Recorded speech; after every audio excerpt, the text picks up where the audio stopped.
ಆ ಶ್ರೀಮನ್ನಾರಾಯಣನನ್ನ ಭಕ್ತಿಯಿಂದ ಪ್ರಾರ್ಥನೆ ಮಾಡಿದ್ದಾರೆ ಭೃಗು ಮಹಾಮುನಿಗಳು.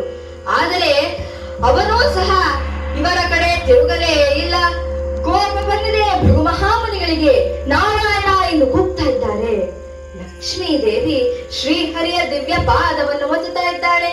ಲಕ್ಷ್ಮೀ ದೇವಿಯ ಪುಣ್ಯವನ್ನು ಕೊಂಡಾಡಿದರೂ ಸಹ ಶ್ರೀಹರಿ ಇವರ ಕಡೆ ತಿರುಗಲೇ ಇಲ್ಲ. ಪುನಃ ಕೋಪ ಬಂದಿದೆ ಭೃಗು ಮಹಾಮುನಿಗಳಿಗೆ.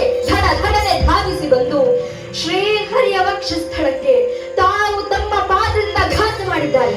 ತಕ್ಷಣ ಶ್ರೀಹರಿಯ ಪಾದವನ್ನು ಹಿಡಿದು, ಓ ಭೃಗು ಮುನಿಗಳೇ, ಯಾವಾಗ ಬಂದಿರಿ?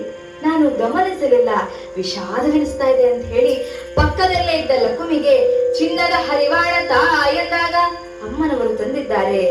ಭೃಗು ಮಹರ್ಷಿಗಳನ್ನ ಹೊಗಳುತ್ತಾ ಸಾಕ್ಷಾತ್ ಶ್ರೀಮನ್ನಾರಾಯಣ ಅವರ ಪಾದವನ್ನ ಪನ್ನೀರಿನಿಂದ ತೊಳಿತಾ ಇದ್ದಾನೆ. ಪರಮ ಯೋಗಿ ವರಿಯನ ಪಾದವಿದು, ಜನನ ಮರಣವ ದೂರ ಮಾಡ್ಪ ಪಾದವಿದು, ದಿವ್ಯ ತಪವಗೈದ ಪರಮ ಮುಕುತಿಯ ನೀವ ಪಾದ ಎಂದು ಆ ಭೃಗು ಮಹರ್ಷಿಗಳ ಪಾದವನ್ನ ಪೀತಾಂಬರದಿಂದ ಒತ್ತುತ್ತಾ ಇದ್ದಾನೆ ಶ್ರೀಹರಿ. ಕೋಪ ಬಹಳ ಕೆಟ್ಟದ್ದು, ಮನುಷ್ಯನಿಗೆ ಯಾವತ್ತೂ ಅಹಂಕಾರ ಬರಬಾರದು ಅಂತ ಹೇಳಿ ಜ್ಞಾನಿಗಳು ಹೇಳ್ತಾರೆ.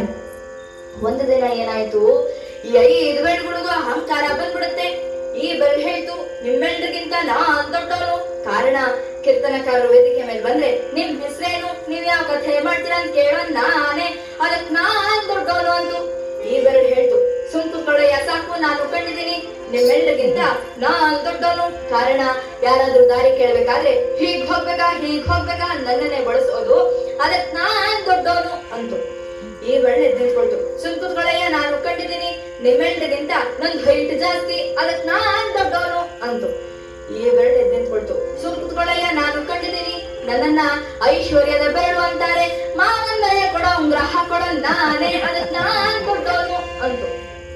ಕಿರುಬೆರಳು ಎದ್ದಿಟ್ಕೊಳ್ತು, ನೀವೆಲ್ಲವನ್ನೊಂದು ಹೇಳಿದ್ರಿ, ನಾನು ಒಂದ್ ಹೇಳ್ತೀನಿ ಅಂತ ಹೇಳಿ.